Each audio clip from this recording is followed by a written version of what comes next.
आज जुमेरात का दिन है। इस्लामाबाद हाई कोर्ट के 24 मार्च 2025 के ऑर्डर के तहत आज इमरान खान साहब के रफ़का को हक है कि उनसे मिलें, उनके दोस्तों को हक है कि वो उनसे मिलें। और इस हवाले से हर हफ्ते उस ऑर्डर के तहत लिस्ट मैं जारी करता हूँ। ये लिस्ट हम हर तरीके से जेल हुकाम तक पहुँचाते हैं, TCS करते हैं, व्हाट्सएप करते हैं, हाथ से जाकर अडयाला जेल के गेट पर देते हैं। तो आज की लिस्ट में वज़ीर आला खैबर पख्तूनख्वा सुहेल खान आफरीदी साहब का नाम है, खैबर पख्तूनख्वा के वज़ीर मीना खान साहब का नाम है, खैबर पख्तूनख्वा के वज़ीर शफ़ी जान साहब का नाम है, हमारे दोस्त एजाज़ खान साहब का नाम है, सेनेटर फलक नाज साहब का नाम है और फ़खर जहान साहब का नाम है। तो ये 6 नाम दिए गए, 6 के 6 हज़रात यहाँ मौजूद हैं। आज आप जानते हैं कि खुसूसी हमें तशवीश है, आज हम गुस्से से भरे हुए हैं, पाकिस्तानी कौम गुस्से से भरी हुई है, इंसानियत के बुनियादी तकाज़ों को पामाल किया गया है। हफ्ते की रात इमरान खान साहब को अडयाला जेल से खुफिया तरीके से पिम्स अस्पताल लेकर गए, ये ख़ानदान को नहीं बताया गया। यकीनन ये कोई ऐसी सूरत हाल थी जिसका इलाज जेल में नहीं हो सकता था।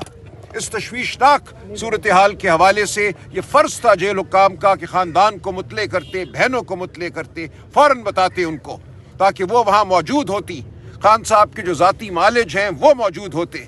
हम हरगिज़ इसको कबूल नहीं करेंगे कि खान साहब को रात की तारीकी में आप लेकर जाएं किसी अस्पताल में, वहाँ अपनी मर्ज़ी के टीके लगाएं। हमें यही इत्तला मिली है कि टीके लगाए गए और इसको 6 दिन तक इस फरेबज़दा हुकूमत, इस फ्रॉड हुकूमत के वज़ीर इसको झुटलाते रहे। आज इन्हें बिलाखिर मानना पड़ा है कि ये फ्रॉड हुआ, ये बेईमाना अमल हुआ।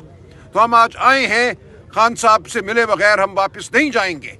आज हम यहाँ खड़े हैं और पूरी पाकिस्तानी कौम को हम ये कहते हैं कि यहाँ जुल्म हो रहा है, यहाँ बर्बरियत हो रही है। इस जुल्म और बर्बरियत के खिलाफ हम खड़े रहेंगे और खान साहब से मिलकर जाएंगे। ये इंसानी हक है खान साहब का, ये हक है हम सब का, पाकिस्तानी कौम का, कि अपने लीडर की खैरियत जान सके, उनसे मिल सके। सुहेल साहब ये बताइए,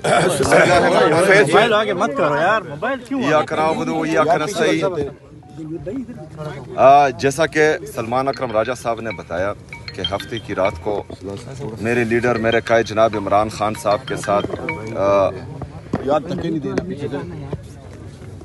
मेरे लीडर मेरे कायद जनाब इमरान खान साहब को हफ्ते की रात को जेल से हस्पताल मुंतकिल किया गया था। सबसे पहला सवाल तो ये है कि हमारे लीडर जनाब इमरान खान साहब की सेहत की हालत इस हद तक पहुंची क्यों कि उनको हस्पताल लेके जाना पड़ा। अगर फ़र्ज़ करें इस हालत तक वो पहुंचे तो इसका मतलब ये है कि वो पहले बीमार थे। इस बीमारी को पहले छुपाया क्यों गया? उनके ख़ानदान, उनकी फैमिली से उनकी मुलाकात क्यों नहीं करवाई गई? जब हालत इतनी संगीन हुई कि इनको तभी दहशतगर्दी करनी पड़ी इमरान खान साहब के साथ और उनको जेल से अस्पताल शिफ्ट करना पड़ा, तो उनकी फैमिली को और उनके ज़ाती मुआलिज को, जो उनके ज़ाती डॉक्टर्स हैं, उनको क्यों इत्तला नहीं दी गई या उनको क्यों एतमाद में नहीं लिया गया? सबसे बड़ा और आखिरी सवाल कि हफ्ते से लेकर आज जुमेरात का दिन है, हफ्ते से लेकर आज तक इस बात को छुपा कर क्यों रखा गया? इसके पीछे मकासद क्या है?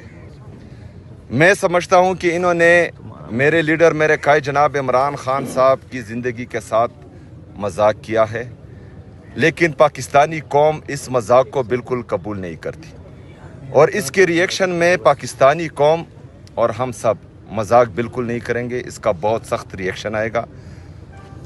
तो ज़रूरी है कि हमें अपने लीडर अपने कायद जनाब इमरान खान साहब की सेहत का पता चले। उसके लिए ज़रूरी है कि उनकी बहनों की, उनके डॉक्टर्स की, वकला की और हमारी मुलाकात अपने लीडर अपने कायद जनाब इमरान खान साहब से कराई जाए। और हम यही हैं और मैं समझता हूँ कि हालात को संगीन बनाने से बचाने के लिए ये मुलाकात कराई जाएगी और करानी चाहिए। शुक्रिया। अगर मुलाकात नहीं होती तो फिर क्या आपका लाहमल हो सकता है? हम यही हैं और इसके बाद लाएमल भी आएगा। मतलब आज आप अगर मुलाकात, वफाकी हुकूमत ये कह रही है کہ کسی بھی قیدی کا حق ہے کہ اگر وہ بیمار ہو جائے اس کو ہاسپٹل لے جایا جائے.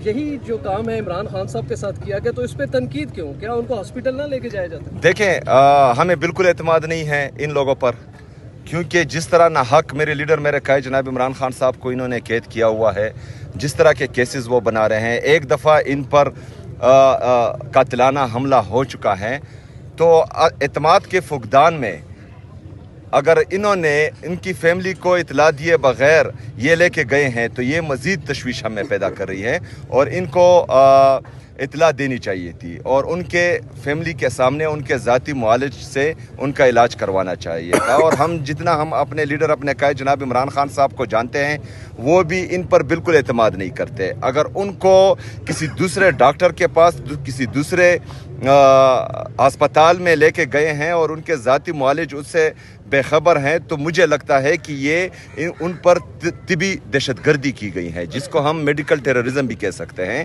کیونکہ یہ ہر انسان کا بنیادی حق ہے کہ اس کے جو ذاتی معالج ہیں ان سے ان کا علاج کروایا جائے. دوسری بات یہ ہے کہ اس پر یہ آپ سوال اٹھائیں کہ جو ہمارے اس سے پہلے جو بگوڑا تھا, جو لندن بھاگ گیا تھا, جس کے پلیٹلیٹس جعلی طریقے سے گرائے گئے تھے, تو تمام میڈیا نے اس کے لیے پوری دنیا کو سر پر اٹھایا ہوا تھا.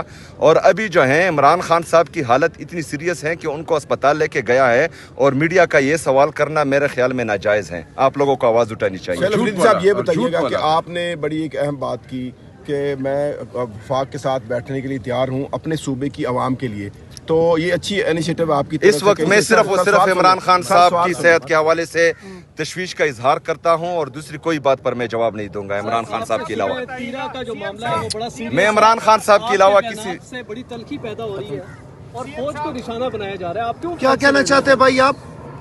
سی ایم صاحب یہ بتائیے گا کہ آپ ہر چیز کا جو ملبہ ہوتا ہے موسٹلی صوبائی حکومت آپ کی وہ وفاقی حکومت پر ڈال دیتی, تو اس سے کیا مطلب ہے کہ آپ کی جو اپنی جو پرفارمنس ہے وہ تھینک یو جی. دیکھیں یہ بدنیتی آپ نہ کریں. عمران خان صاحب کی صحت کے حوالے سے پوری قوم کی حالت جو ہے وہ غصے میں بھی ہیں اور وہ تشویش کا اظہار بھی کر رہے ہیں. تو تمام صحافیوں کی یہ ذمہ داری بنتی ہے کہ قوم کے عظیم لیڈر, قوم کے سب سے مقبول ترین لیڈر, اس کے حوالے سے آپ آواز اٹھائیں, جس طرح آپ لوگوں نے ایک سرٹیفائیڈ چور کے لیے آواز اٹھائی تھی جبکہ اس کے جعلی پلیٹلیٹس گرے تھے. تو آج جو ہے آپ لوگوں نے آواز اٹھانی ہے اور آپ ملک اور قوم کا ساتھ سر